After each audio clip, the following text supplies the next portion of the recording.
Mehsana જિલ્લાથી PSI Rathod બોલું છું। આવો ફોન જાય છે અમદાવાદના નવરંગપુરા પોલીસ સ્ટેશનમાં અને તેમનો આરોપી આ વિસ્તારમાં સંતાયેલો છે તે પોલીસની મદદની માંગણી કરે છે અને હદ વિસ્તાર લાગતો હતો ગુજરાત યુનિવર્સિટી પોલીસની ગાડી ત્યાંથી આરોપીને દબોચવા રવાના થાય છે અને તે દરમિયાન શું પીએસઓને લાગે છે અને ઉચ્ચ અધિકારીઓ શું તપાસ કરે છે અને સામે શું આવ્યું છે તે મામલે વાત કરવી છે। વૈષ્ણવજન તો તેને કહીએ જે પીડ પરાઈ જાનાને રે। નમસ્કાર, આપ જોઈ રહ્યા છો નવજીવન ન્યૂઝ અને હું છું આપની સાથે તોફિક ગાંચી। અમદાવાદના નવરંગપુરા પોલીસ સ્ટેશનમાં પીએસઓ બેઠા હતા તે સમયે તેમનો ફોન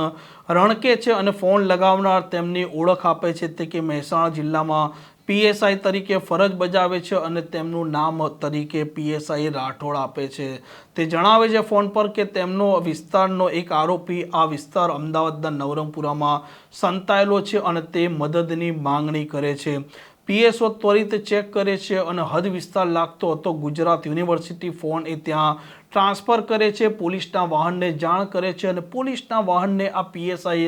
રાઠોડ છે તેનો નંબર પણ આપવામાં આવે છે અને ત્યાર પછી આ પીએસઆઈ રાઠોડ અને જે ગાડી લઈને જનાર આ ચાલક હતા પોલીસ કર્મચારી તેમના વચ્ચે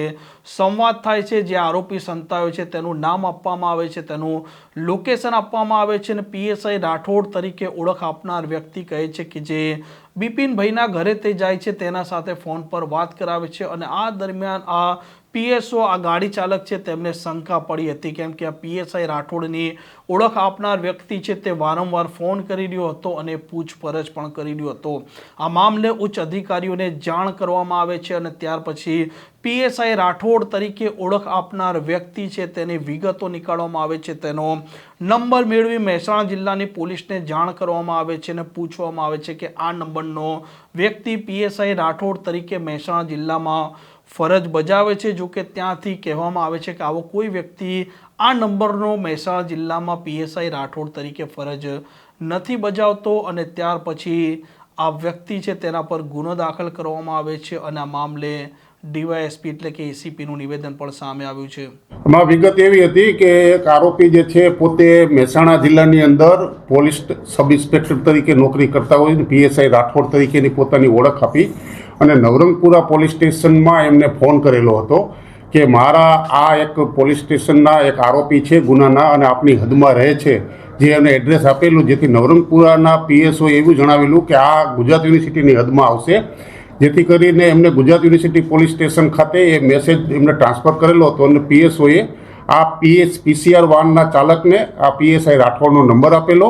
અને જણાવેલું કે તમે ત્યાં પહોંચી અને પીએસઆઈ રાઠોડનો સંપર્ક કરજો, જેથી પીસીઆર વાનના જે ચાલક એ 20 નંબરના ગેલા હતા જેને મેસેજ એલર્ટ થયેલો હતો યુનિવર્સિટી પોલીસ સ્ટેશનના, એમની સાથે વાત કરતાં એમને કંઈક અજુગતું લાગેલું અને રિસ્પોન્સમાં એવું જણાયેલ કે આ પોલીસ સબ ઇન્સ્પેક્ટર હોય તેવું વાતચીત જણાતી નથી।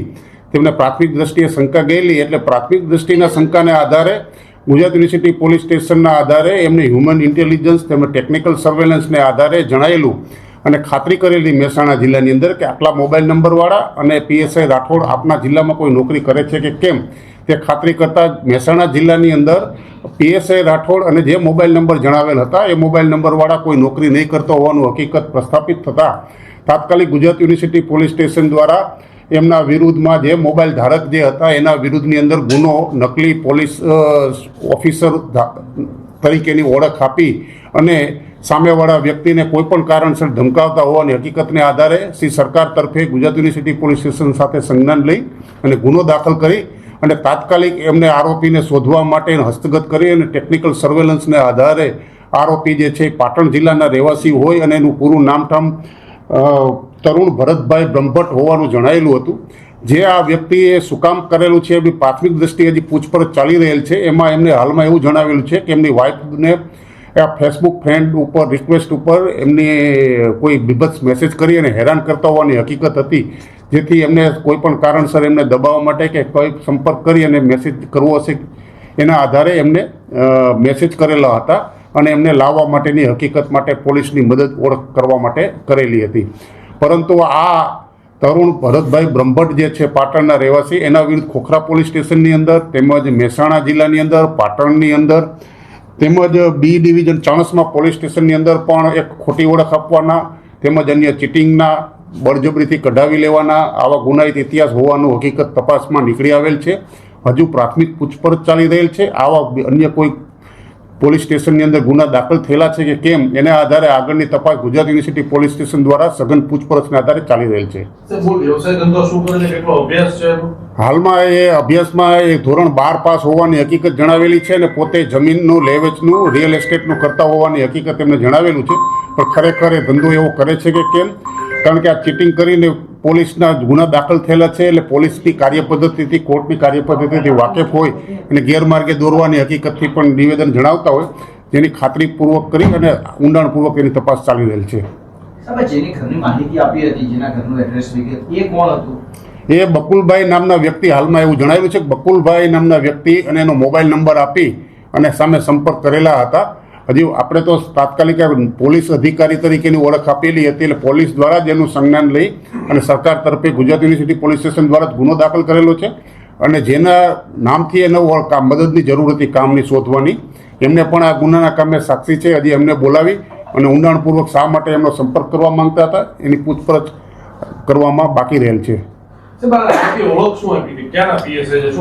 આ પીએસઆઈ જે છે મહેસાણા જિલ્લામાં પોતે પોલીસ સબ ઇન્સ્પેક્ટર તરીકે પીએસઆઈ રાઠોડ બોલું છું એવું અહીંયા ગુજરાત યુનિવર્સિટીના પીએસઓને તેમજ નવરંગપુરાના પીએસઓને પોતાની ઓળખ આપેલી હતી. અને એવું જણાવેલું હતું કે જે વેહિકલ મોબાઈલ તેમના ઘરે જાય તો એમને મારો નંબર આપી અને મારી સાથે વાત કરવા માટે જણાવેલું હતું. પણ પોલીસના જે આ કોન્સ્ટેબલ અને જે ઇન્ચાર્જ ગાડી લઈને ગયેલા અને એમને જે વાત કરતા એમને પ્રાથમિક દ્રષ્ટિએ શંકા ગયેલી હતી અને પીએસઓ પર પરત આવી પોલીસ સ્ટેશન અને એમને વાત કરેલી હતી કે આ કોઈ નકલી અધિકારી કે એમાં શંકા હોવાની હકીકત જણાતા ઊંડાણપૂર્વક ખાતરી તપાસ કરેલી હતી. અને તેના આધારે આખી આ ગુનો આપણે ઉજાગર ગુજરાત યુનિવર્સિટી પોલીસ સ્ટેશનના ઇન્સ્પેક્ટર SR બાવા દ્વારા તેમજ એના સ્ટાફ દ્વારા સંજ્ઞાન લઈ અને કાર્યવાહી હાથ ધરેલી છે. એ બાકી છે હજી, એના માટે હજી પૂછપરછ બકુલભાઈને હજી પોલીસ સ્ટેશન લાવવાના પણ બાકી છે, પૂછપરછ કરવાની બાકી રહેલ છે. એના દ્વારા પણ હકીકત આખી બહાર આવવાની બાકી રહેલ છે.